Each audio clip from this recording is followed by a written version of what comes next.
pelo campo. Eles passaram por uma régua de medir, por uma avaliação.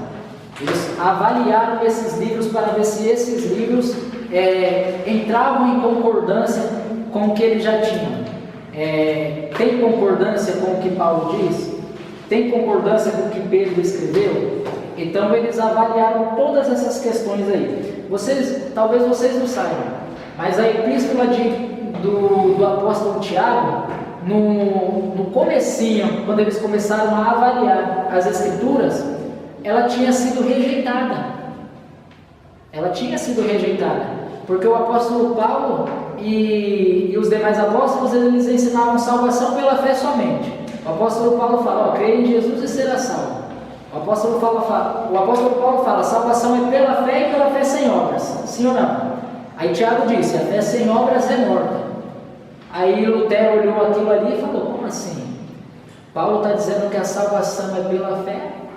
O apóstolo Paulo está falando que o apóstolo Tiago está dizendo que a gente precisa fazer obra. Então ele está ensinando uma teologia de obras aqui. Essas são as palavras de Lutero. E aí ele chama a carta de Lutero de epístola de palha. Lutero chama a epístola de Tiago de epístola de palha. E ele arranca ela da sua Bíblia. No final da sua vida, quando ele tem uma iluminação do Espírito Santo, aí ele compreende que Paulo está dizendo, a salvação é pela fé, e Tiago está dizendo, o salvo produz boas obras. E aí quando ele tem esse entendimento, ele passa a pregar de acordo. Então olha aí, foram confirmados ao longo da história entre muitos concílios, tá? Então todos esses livros aí, não foi assim uma decisão entre nós aqui, uma assembleia, nós decidimos aqui hoje mesmo qual é o livro que é canônico, qual que não é. Não foi assim. Passou por muitos concílios.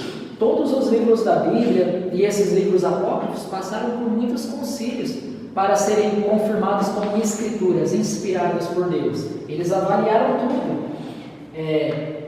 A união da neo-igreja com o Estado foi feita no ano de 325 depois de Cristo, em um concílio organizado pelo imperador romano Constantino.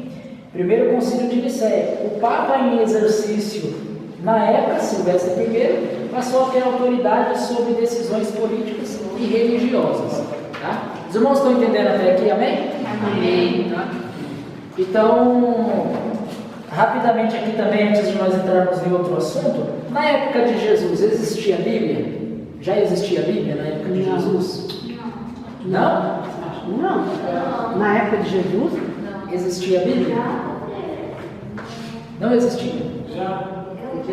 Existia? Não existia? Existia. Então, os irmãos abram aí em Lucas aí. Não existia nenhum livro na época de Jesus? Existia algum livro na época de Jesus? Algum livro da Bíblia? Algum livro desses que nós temos hoje, do Antigo Testamento, existia? Existia porque o Antigo Testamento foi antes de Jesus. Então existia. O Antigo Testamento foi antes de Jesus, Jesus foi depois. Não existia livro assim como entre nós, mas era escrito naquele papel lá. Nós vamos falar sobre esses materiais aí. Mas, irmãos,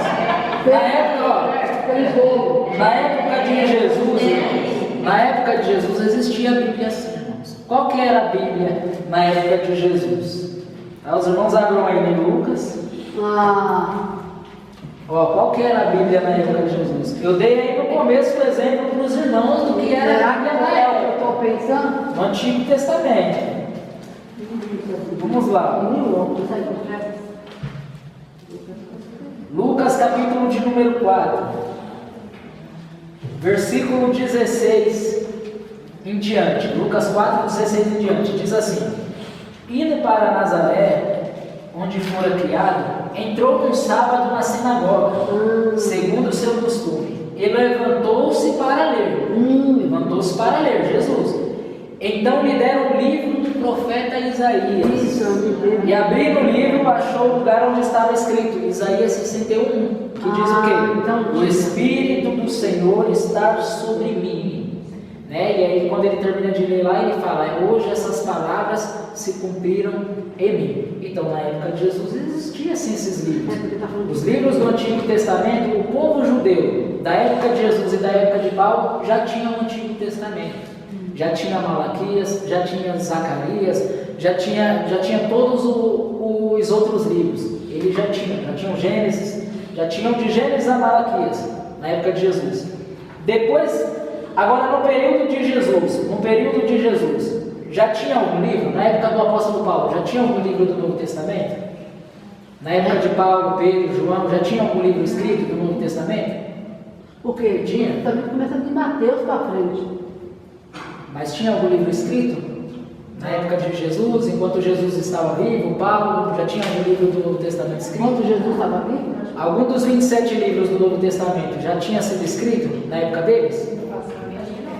Não. Esses livros, esses 27 livros, só vieram a ser escritos depois da morte de Jesus e bem mais para frente. E bem mais para frente, os livros do Novo Testamento começaram a ser escritos. Então não era assim. Por exemplo, Mateus ele está vendo ali Jesus curando e já começou a escrever seu livro.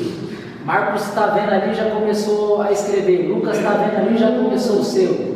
João está andando com Jesus e já começou a escrever. Não, só depois da morte de Jesus e mais para frente os livros do Novo Testamento começaram a serem escritos. Verdade, porque eles falam da morte, falam da crucificação. Exatamente. Eles pegaram todos os detalhes aí.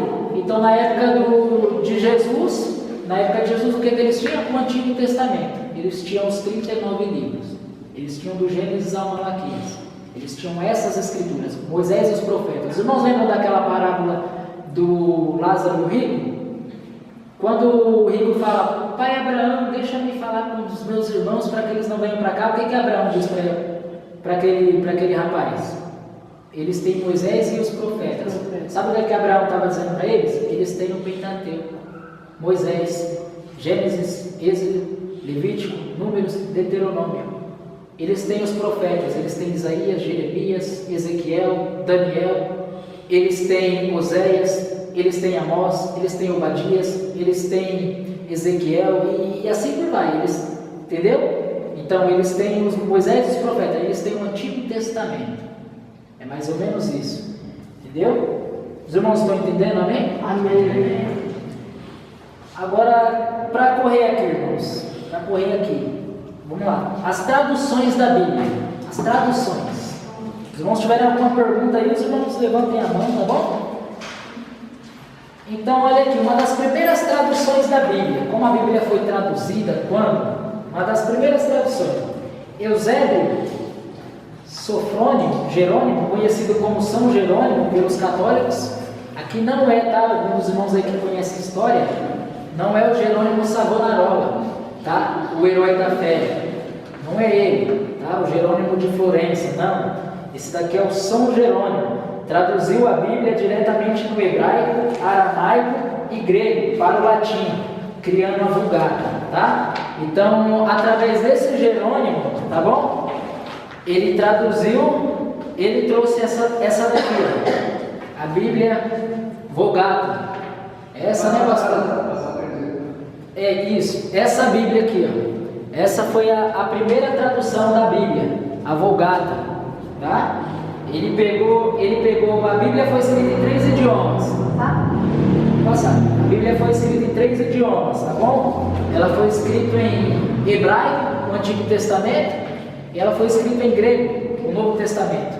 O aramaico, algumas passagens entre o grego e o hebraico contém algumas passagens que estão em aramaico. Jesus disse: Eli, Eli, lama sabachthani, não é línguas estranhas, ele estava falando em aramaico, né?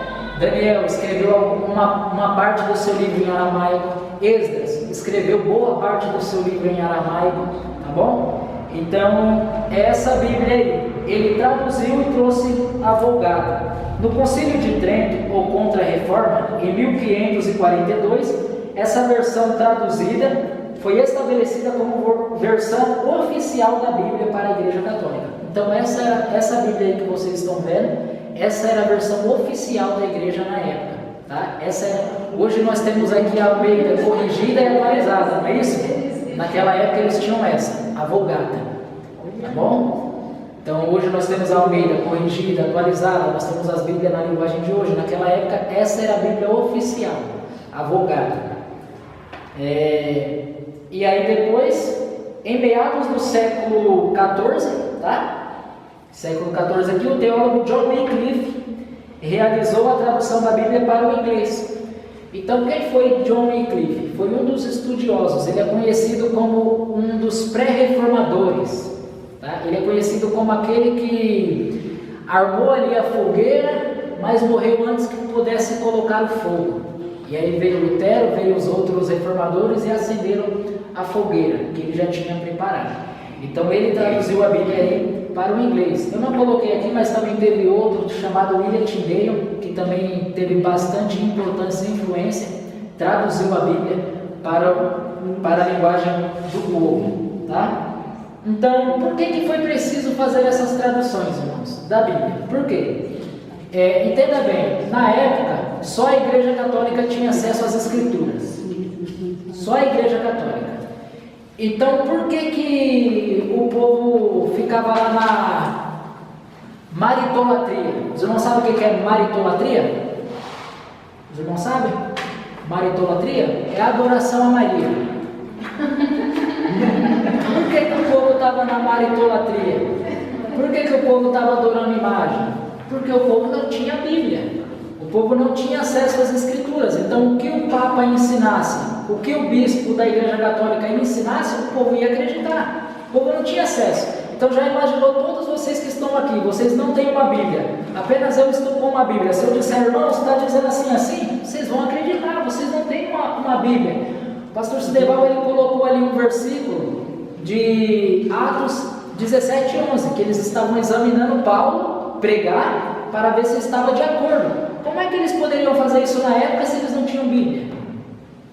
Então eles não podiam, que falassem para eles, eles iriam aceitar. E eles aceitavam, porque eles não tinham acesso às Escrituras. Então quando esses homens, John Wycliffe, William Tyndale, esse São Jerônimo, traduziu a Bíblia para a linguagem do povo, e o povo teve acesso às Escrituras, agora não só a Igreja Católica tem a Bíblia, mas também todo cidadão agora tem o exemplar da Bíblia. Aí veio o que? A Contra-Reforma. O que? Agora os padres, os bispos, o Papa queriam matar esses homens. Queriam matar esses homens, porque quem iria sair perdendo seria eles. Porque eles tinham naquela época relíquias sagradas. Vocês sabem o que é relíquia sagrada? Alguns não sabem? E por incrível que pareça, o pastor Sideval colocou, não com essas palavras, mas hoje acontece nas igrejas. O que era? Olha, a Igreja Católica dizia bem assim, ó, eu tenho aqui, esse sangue é do irmão Pedro, está preservado aqui, eu estou vendendo por tal preço. Eu tenho aqui um pedaço da unha de Tiago. Meu Deus. Eu tenho aqui um dedo que é do apóstolo Paulo. Eu tenho aqui um dente que é de Matias. E eles vendiam por um preço absurdo. Isso era chamado de relíquia sagrada. Eles vendiam por um preço absurdo. E os irmãos, inocentemente, sem ter acesso às Escrituras, na sua ignorância, eles compravam essas coisas. E a igreja ganhava com isso. Então, quando a Bíblia foi traduzida e o povo começou a ler, começou a entender as Escrituras, quem saiu perdendo foi eles, porque a igreja agora começou a refutar, não existe isso não tem base bíblica, Jesus não ensinou isso, Paulo não ensinou, Pedro muito menos, não está escrito aqui que Pedro deixou um dente cair, alguém achou, entendeu? Então, e aí veio um movimento reforma protestante, né? Que é o que nós vamos ver aqui. E hoje acontece isso, essas relíquias sagradas, irmãos? Acontece. E o martelinho ungido? E a rosa?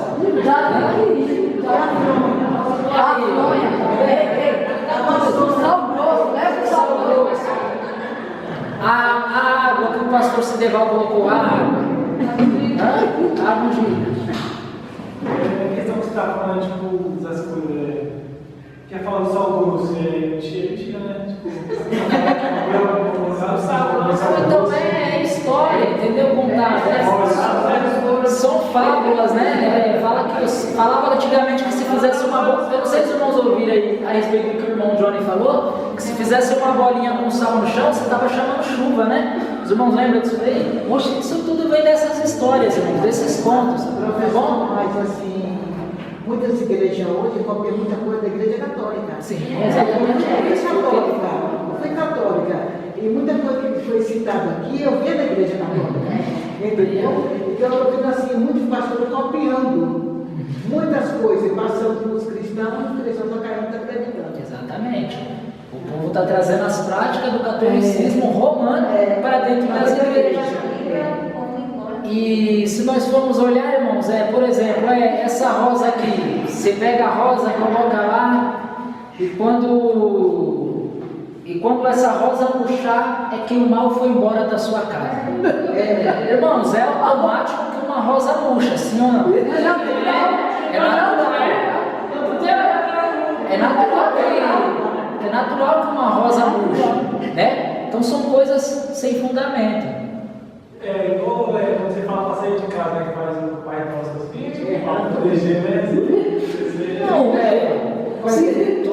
Não, nesse caso assim, sendo particular da pessoa, orar o Pai Nosso, fazer assim, tudo bem, não tem problema nenhum. O problema é trazer essas práticas para dentro da igreja, que é o que estava acontecendo na época.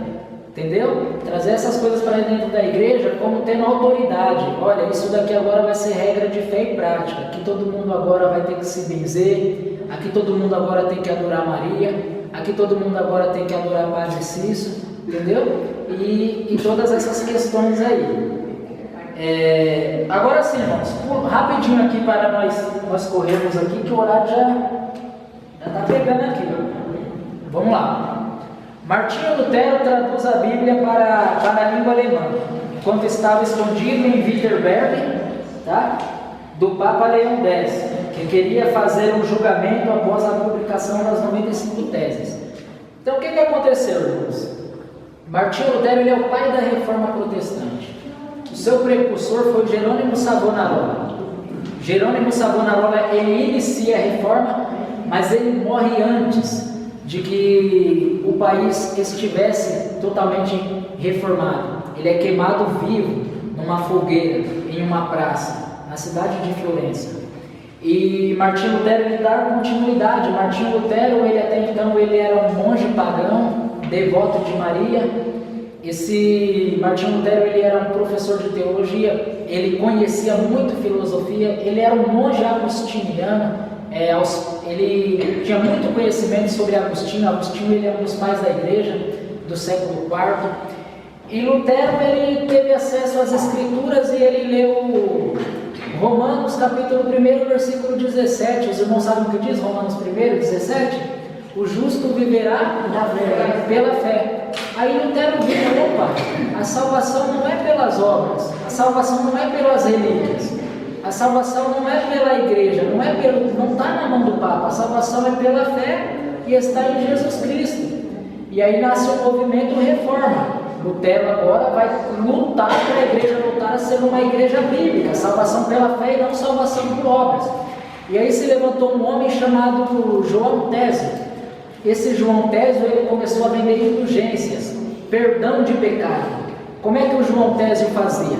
Ele chegava na igreja e dizia: olha, esta noite eu estava orando e Deus me revelou a alma de 5 parentes de alguém dessa igreja aqui que está gemendo no purgatório, está sofrendo muito, mas eu estou aqui com um documento escrito e se você pagar por ele, o seu parente sai de lá. Irmãos, o homem ficou rico, o homem ganhou muito.